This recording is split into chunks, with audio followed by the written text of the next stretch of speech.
नमस्ते, चेतना रेडियो पर मैं डॉक्टर मीनाक्षी। आज हम चर्चा करेंगे कोलेस्ट्रॉल के बारे में। देखिए, कोलेस्ट्रॉल हमारे रक्त में, ब्लड में एक मोम जैसा वैक्सी सब्सटेंस होता है और जो ये हमारे शरीर के लिए जरूरी भी होता है क्योंकि कोशिकाओं के निर्माण में इसकी एक भूमिका होती है। लेकिन ये जब एक लिमिट से ज़्यादा हो जाता है तो ये बहुत नुकसानदेह होता है क्योंकि ये हमारी ब्लड वेसल्स में जमा होने लगता है और उनमें रुकावट पैदा कर देता है और ये कोरोनरी आर्टरी डिजीज का एक मुख्य कारण होता है। जो हमारी हार्ट को सप्लाई करने वाली जो रक्त वाहिकाएं होती हैं उनमें अगर ये जम जाता है और हार्ट को ब्लड सप्लाई बंद हो जाती है तो आपको भी पता है एंजाइना और हार्ट अटैक इस तरह की घटनाएं होती हैं। तो नॉर्मल लेवल हमारे ब्लड में कोलेस्ट्रॉल का कितना होना चाहिए? देखिए, ये 150 से 250 मिलीग्राम पर डेसीलीटर होता है, यानी 200 से ऊपर नहीं जाना चाहिए। अगर ये 200 से ज़्यादा है तो ये 200 से 239 यानी कि 239 मिलीग्राम पर डेसीलीटर है तो ये बॉर्डर लाइन कहा जाता है। और अगर ये 240 मिलीग्राम पर डेसीलीटर से ज़्यादा हो जाता है तो ये हाइपर कोलेस्ट्रीलीमिया यानी कि कोलेस्ट्रॉल की मात्रा बहुत ज़्यादा है और इसे हमें दवाइयों से, फिजिकल एक्टिविटी से और अपने खान पान में परिवर्तन करके इसे तुरंत कम करना होता है। अदरवाइज या यूं कहिए बाद में खतरे की घंटी होती है। इसलिए हमेशा आप अपना कोलेस्ट्रॉल लेवल 200 से नीचे नीचे रखिए। ये कैसे पता चलता है? ये 3 तरह के घटक होते हैं। ब्लड में कुछ ऐसे प्रोटीन्स होते हैं जो कोलेस्ट्रॉल को बाउंड करके और पूरे ब्लड में सर्कुलेट होते हैं। तो ये होते हैं एक लो डेंसिटी लाइपोप्रोटीन और एक होते हैं हाई डेंसिटी लाइपोप्रोटीन, HDL और LDL। तो आप इतना याद रखिए कि LDL अगर शरीर में बढ़ता है, ब्लड में बढ़ता है तो ये खतरनाक है और ये नहीं बढ़ना चाहिए।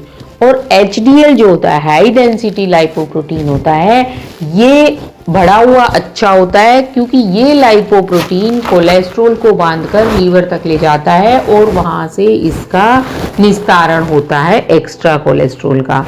तो हमें HDL को तो बढ़ाना है और LDL को कम करना है। तो ये कैसे होगा? तो देखिए, HDL को बढ़ाने के लिए हमें अनसैचुरेटेड फैट और फाइबर्स, जो हमें वनस्पति से जो चीज़ें मिलती हैं, प्लांट से जो चीज़ें मिलती हैं, घी, तेल, और जो हमें फाइबर वाली डाइट होती है वो हमें ज़्यादा खानी चाहिए। जैसे ऑलिव ऑयल है, जो ऐसे वाले मूंगफली का तेल है जो हमें प्लांट सोर्स से मिलते हैं, वो अनसैचुरेटेड फैट्स होते हैं। और सैचुरेटेड फैट कौन से होते हैं, ट्रांस फैट कौन से होते हैं? जो हमें एनिमल से मिलते हैं, जो हमारे शरीर में, जैसे मीट है, मिल्क है, चीज़ है, बटर है और कुकीज़ है, बेक्ड पदार्थ हैं। तो ये सैचुरेटेड फैट के सोर्स होते हैं जो एनिमल से मिलते हैं। मीट, मिल्क और चीज़, बटर, घी, ये कुकीज़ जो होती हैं ये ट्रांस फैट कहलाती हैं, ये हमें नहीं खानी चाहिए। और HDL को कम करने के लिए और क्या, HDL को बढ़ाने के लिए और LDL को कम करने के लिए और क्या क्या हमें करना चाहिए?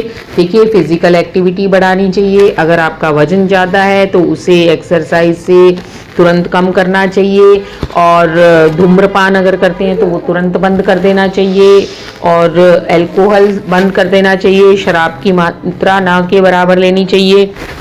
ये सब चीज़ें हमारे शरीर में कोलेस्ट्रॉल को बढ़ाती हैं और हार्ट डिजीज़ का खतरा पैदा करती हैं। और हमें कब चेक करवाना चाहिए? देखिए, एक उम्र के बाद, 40 के बाद आपको समय समय पर अपने रक्त में कोलेस्ट्रॉल की मात्रा चेक करवानी चाहिए। या फिर आपकी सेडेंट्री लाइफस्टाइल है, आप बैठे बैठे काम करते हैं, ऑफिस का जॉब करते हैं, फिजिकल एक्टिविटी कम है, या फिर आपका मोटापा बहुत ज़्यादा है, शरीर वजन बहुत ज़्यादा है, तो ये आपको ज़रूर करवाने चाहिए। इसमें क्या क्या ऐसे सिम्टम भी होते हैं कि जब आपको कोलेस्ट्रॉल की जांच करवानी चाहिए? आपको मतलब वार्निंग साइंस क्या क्या होते हैं? देखिए, बहुत ज़्यादा वजन है, नौजिया होने लगता है और आपको थोड़े से चलते ही थकान हो जाती है, चेस्ट पेन है और थोड़ा सा चलते ही शॉर्टनेस ऑफ ब्रेथ जिसे बोलते हैं, डिस्निया बोलते हैं, मतलब हाँफने लगते हो, थोड़ा सा आप चले दौड़े हाँफने लग जाते हो, सांस लेने में दिक्कत होती है। और यूँ कहिए कि उंगलियों, पाँवों की उंगलियां और हाथों की उंगलियां, एक्सट्रीमिटीज़ जो होती हैं, इनमें नम्बनेस हो जाती है, सूनापन हो जाता है, तो भी कोलेस्ट्रॉल की जांच करवानी चाहिए।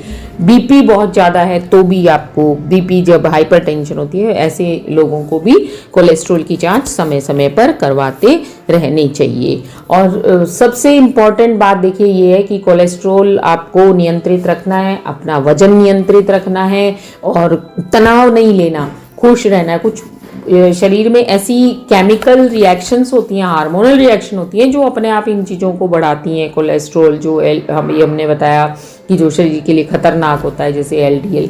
तो आप खुश रहते हो, तनाव कम लेते हो, फिजिकली एक्टिव रहते हो और हाई फाइबर वाली ताज़ा फल सब्जियां ये खाते हो, पानी ज़्यादा पीते हो, हेल्दी लाइफस्टाइल की अगर पालना करते हो तो अपने आप कोलेस्ट्रॉल नियंत्रित रहेगा। पर आपको कोई भी ऐसे लक्षण मिलते हैं कि जब आपको कोलेस्ट्रॉल चेक करवाना है तो करवाना चाहिए और उसकी मात्रा को नियंत्रित करना चाहिए। अगर खान पान एक्सरसाइज से नहीं होता है तो चिकित्सक की सलाह अनुसार दवाइयाँ लेनी चाहिए ताकि हार्ट डिजीज़ का खतरा न बढ़े।